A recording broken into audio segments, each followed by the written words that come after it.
Okay, that's recording. It should be picking up our audio. I'm just going to leave it there on the counter. Hopefully it'll pick up you too. You should be able to. Okay. So, we'll see. If it doesn't work, it doesn't work. But if it does, awesome. And I will pull up my laptop and I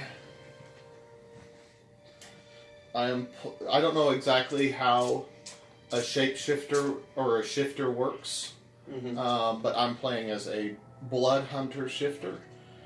Okay. So I have a total of 11 hit points starting out, so I probably will die fairly quickly. We'll see.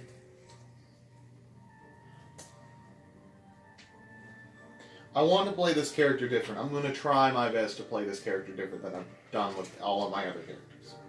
Okay. We'll see how that goes. Yeah, we'll see. Characters. But my character's name is Zonan. Zonan. Xonan. Like Xenon. Mm-hmm. Alright. And I have him should have him pulled up here in a second as soon as it loads. You may begin. Are you ready to begin our adventure? I am. Our story takes place in the world of Grydain, but far, far before the likes of which you know of now. You start off your adventure in a small area of Grydain known as Stoolbind. And there you are, currently in a tavern. Okay. It is late at night. Many dark and seedy patrons are there. For you, Zonan, are a shifter, and are just simply passing through until your next adventure calls. Suddenly, there's a bust through the door. Someone, you must please help me! Someone, please! I'm drinking mead. I notice the guy there. I kind of glance at him, but I don't exactly just fully look at him. I just kind of say, well, it's none of my business. This is, a heavy-set, middle-aged man. Large, big bushy beard and mangled hair going everywhere. Wearing an apron. You would gather he would be a smith. Okay. Blacksmith of some sort. The smith says, someone please! You have to help me, they've taken me daughter! Someone please! I turn my head and I say, my fair stranger, what brings you to these parts? If you're pleased, you have to help me. They've taken me daughter. I was closing up the shop, heading over here, and they came out of nowhere and took me daughter. What's your name, stranger? My name is Ed. Ed Smith. I'm the smithy in town. Ed Smith, the smithy. I'll come with you. Oh, please, sir, I'm just a simple smith. I don't know nothing about killing no goblins, but I'll tell you what. If you kill these goblins, I'll give you one of anything in me shop. I will go for you. They headed out on the east side of town near the forest. Okay. And you can clearly tell now as he goes to point his arm that the man has been gnawed and scratched and is nearly losing his left arm. I'd like to roll a perception check on the man to make sure he's telling the truth. That would be insight, and very well. Okay. Sorry. Let's see. My insight. Yeah, that's going to be a 17 on insight. A 17. With your 17, you can tell that the smith is indeed worried for his daughter. Okay. And has nearly escaped with his life. Okay.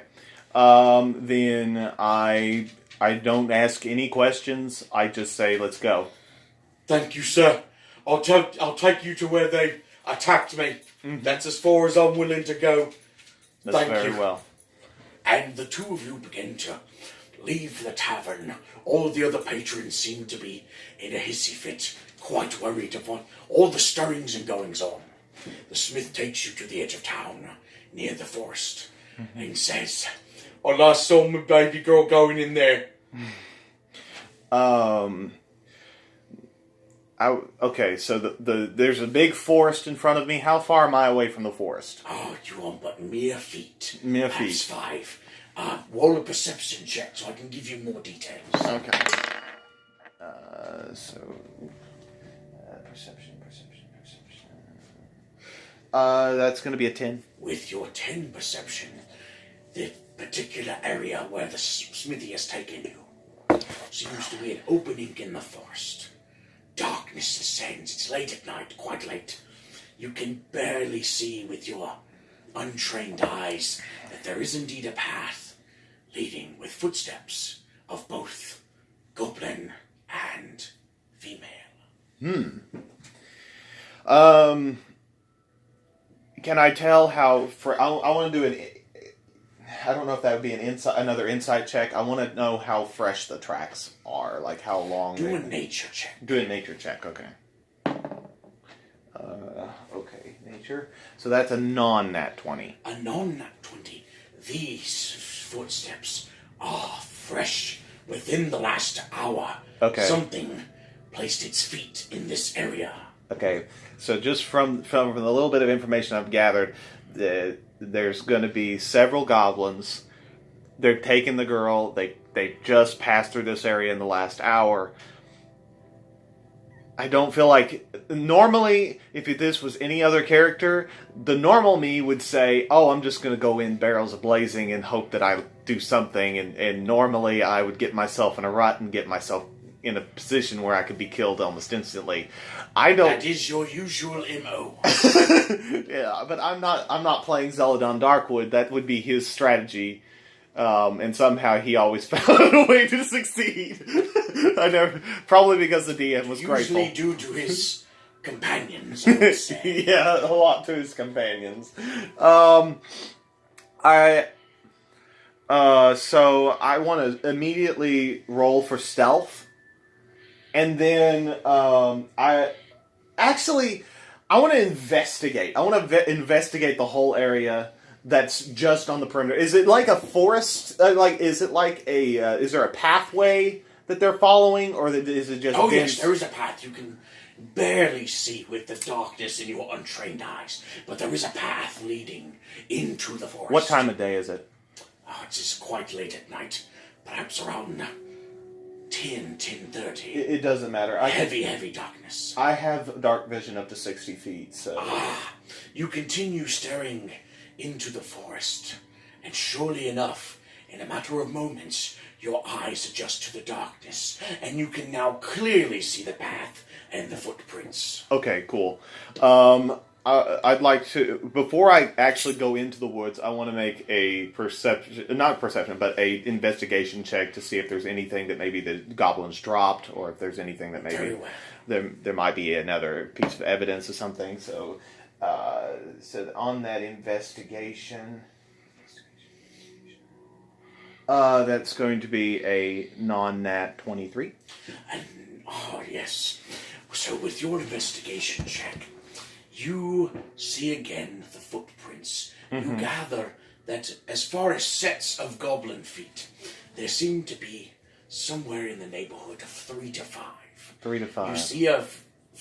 You see every few feet there are female, small, petite feet. And you gather from that perhaps there seems to be a struggle with the woman or the girl and the goblins, to where they're having to pick her up and force her to continue into the forest. Okay. You also see on a patch of thorns in a briar bush close to the further into the forest, there is a piece of cloth, light blue, you presume from the woman's dress. Huh. Okay, well, I pick that up and I give it to the man. Is he still with me? He has since gone back to the tavern awaiting your return. Okay, well, I do pick it up in case something happens and I lose the girl or something. I can give that to him. Understood. So I'm going to make a note of that right quick. And then I'm going to go ahead and roll for stealth. Stealth. That's good. That probably didn't do it. But that's going to be a 9 on stealth. Ah, yes.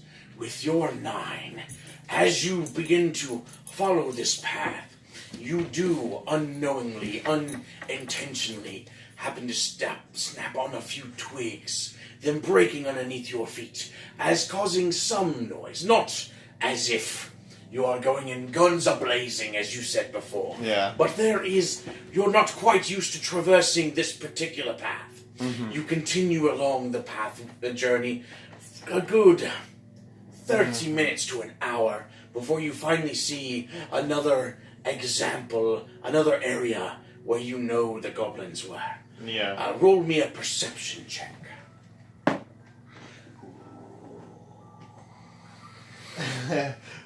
So that perception check is going to be a 6. A 6. With your 6, you are starting to not be able to keep up with the footprints as you had before. You're no longer seeing the clear signs of the goblins and the girl that has been taken. Instead, you are starting to lose their trail.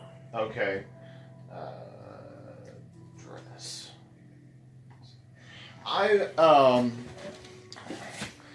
I need to figure out what I can do then, because I need to,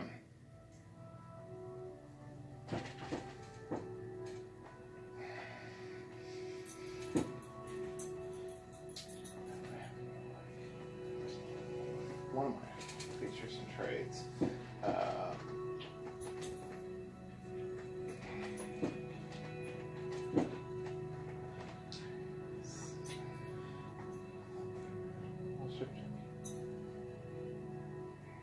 Okay. I would like to do I would like to do I guess I'll do an investigation check to see if I can spot where the tracks are in the area. Give it to me at disadvantage, because you've already failed one. Okay.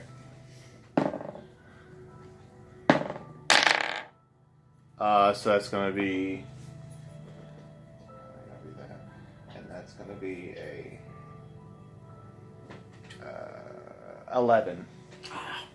With your 11, you'd think that perhaps if you climb one of the trees and look down from below, perhaps you would get a better vantage point to see where the footprints lead. Okay. And sure enough, you do manage to pick up again the footprints. They begin to break off the path and start going into the forest itself. It will be more difficult to keep up with them going this path. So they're getting away from me. Then I need to pick up the pace somehow. So I want to shift, but what am I shifting into? Read your features and traits to make sure that the shifting is what you're imagining in your head.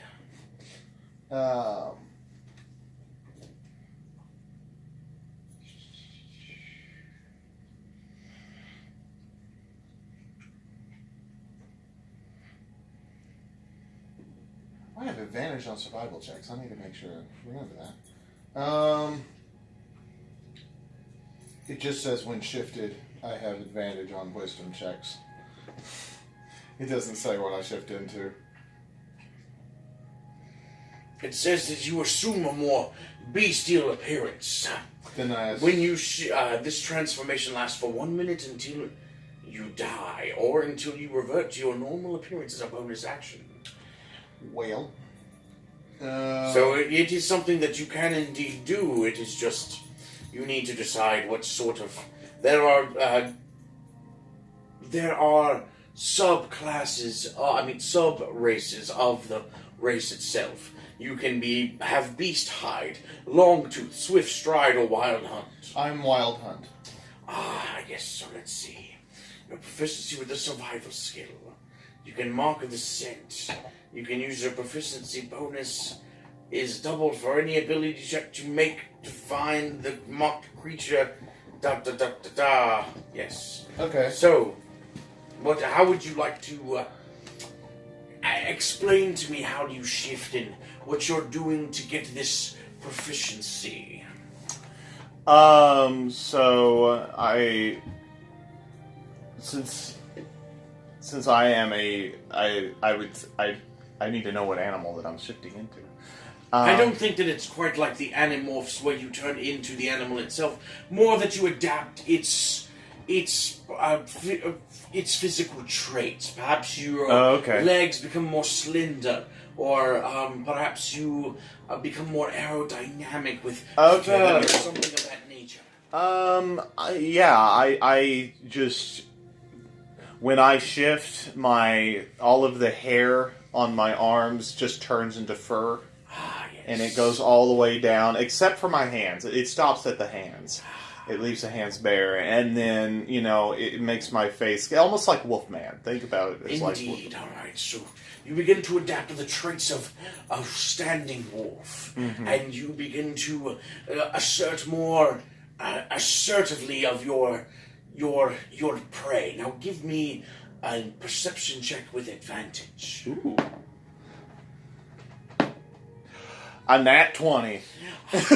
Remember that you have the cloth of the female that you are tracking. Uh-huh. You smell her scent and begin to pick it up in the forest and know exactly which way she goes. Okay. You head off in that direction, cutting your time in half, and eventually you come across where the goblins are making a camp for the night. So They are about 45 feet in front of you. There's a makeshift teepee of some sorts where it would appear that they are keeping the woman, keeping the girl. 3 goblins are positioned outside around the fire, cooking some form of meat that they found in the forest. But remember, there could be others inside the teepee. Okay, well, I want to do a wisdom check because I have advantage while I am transformed, Yes. and I want to do a wisdom check to know how to proceed. Or can I do that? You need to be a bit more specific on what you're trying to do or what you're trying to figure out. Would it be? Can I see the girl? You cannot. You're assuming that she is within the teepee that they have set up. The small makeshift shelter. Okay. I want to see. I want to. Okay, let me do this. Instead of doing a wisdom check, I'm going to do a. I want to know what type of goblins these are, so I want to do a history check. All right. And my history. So that's going to be an 11. So with your knowledge of goblins, you perceive that these are the garden variety goblins. Nothing special about them. Although it does seem odd that they would take such a particular interest in kidnapping a girl instead of just devouring her or killing her on the spot. That does seem as a bit peculiar. Okay. Man, I don't want to just go in there and ask them or talk to them. Because that would be, you know what? I'm going to make a distraction. All right. So I'm going to unshift, and then can I do that? Yes, but remember, you can only shift once per day, so now you cannot do this again. That's fine. And then while I'm unshifted, I would like to take out. I'm going to use my crossbow. I'm going to shoot my crossbow in a direction that's away from. I'm going to shoot my crossbow in such a way that it seems like it comes from the other side. All right. So that they'll hear noise. So, do I have to roll for that? Yes. Oh. Add your performance check Okay. to cause a distraction.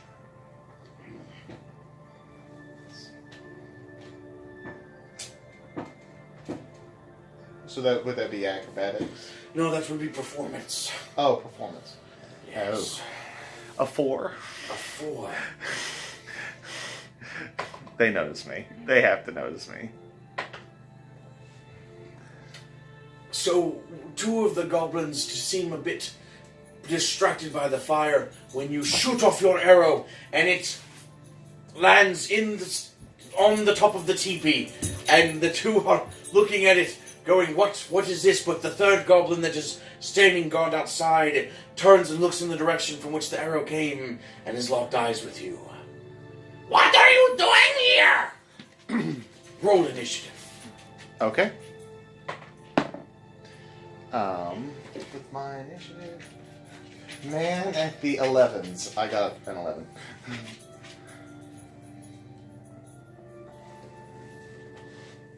Yes, I need to.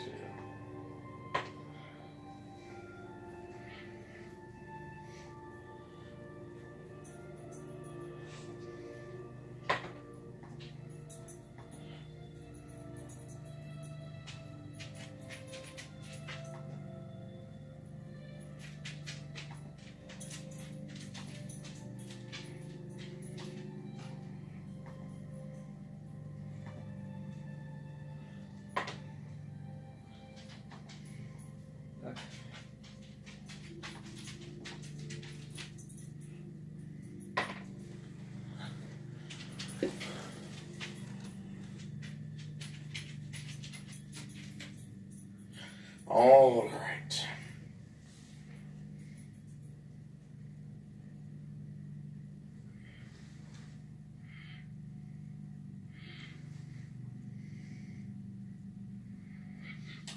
So with the first goblin, who is the one that noticed what you've done, he sounds off, "Intruders, they are on to us!" and begins to pick up his long bow and his short bow and is going to attack you. Okay. That would be a 22 to hit. That hits. You suffer 3 points of damage as the arrow flies from his short bow and connects into the socket where your left arm meets your torso. Okay. It is now the second goblin's turn. One of the goblins that noticed that the arrow sunk into the teepee is going to go inside and try to warn the other two that are guarding the girl.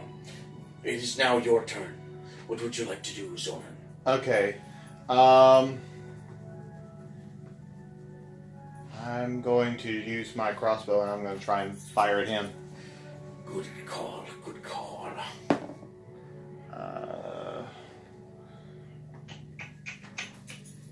Do I add anything to that? Should tell you what to add next to it with a Oh. plus modifier. So.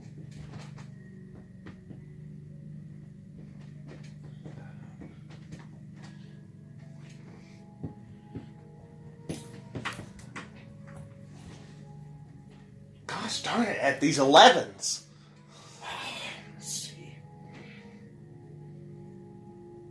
Miss. Yeah. Your arrow sails through the sky, and as it goes to connect with the creature's chest, its leather armor just makes it bounce off. Unproblematic. The third goblin is going to ready his short bow in case you go to attack again.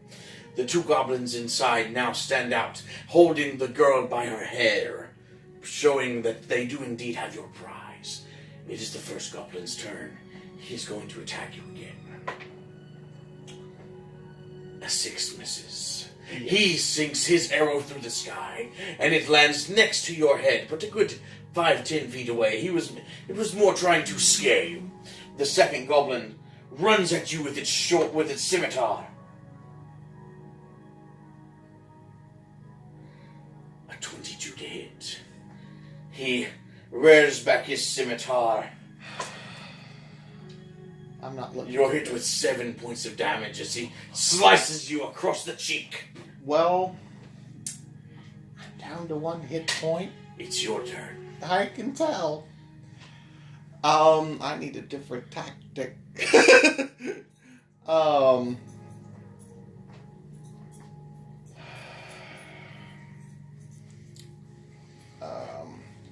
Hold on. I'm down to 1 hit point. Okay, I'm gonna die.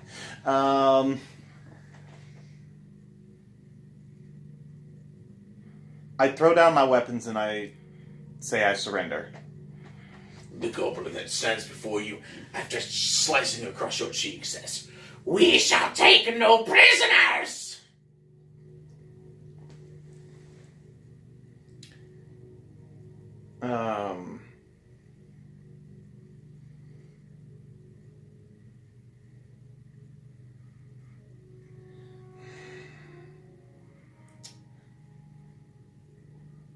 Okay. Well, I'm about to die. What is your plan? Let me analyze this right quick.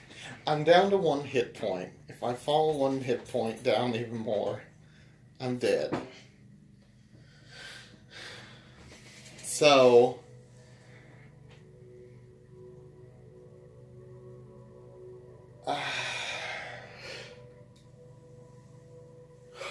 What would you like to do, Zonin? I guess I draw my blade and attack. Very well.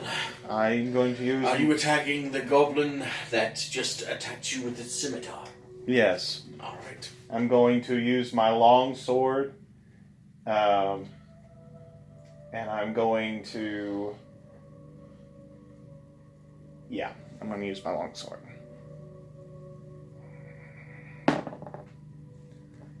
Okay, first decent roll in this whole thing. So that's going to be an 18 to attack. It does indeed hit. Okay.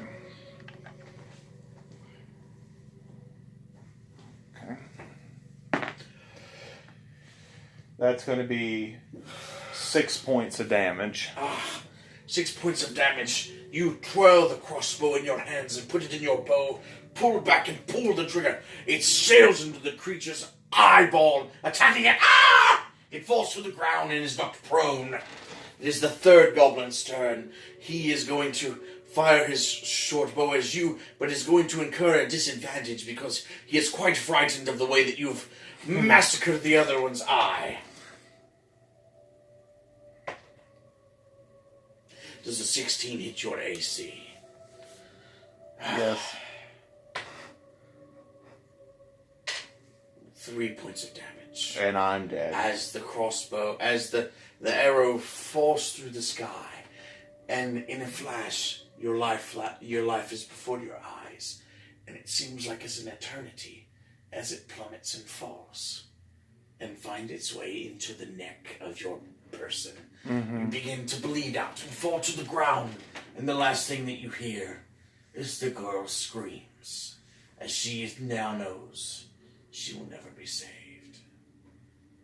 You draw your last breath, and when you awaken once more, you are with the gods in the pantheon of heaven.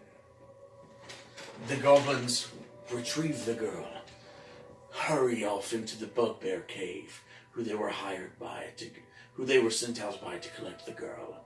The bugbear turns to a shadowy figure in a red robe and says, "We have the girl. The prophecy is near completion. Next, the sacrifice." And that is where our journey ends. Awesome.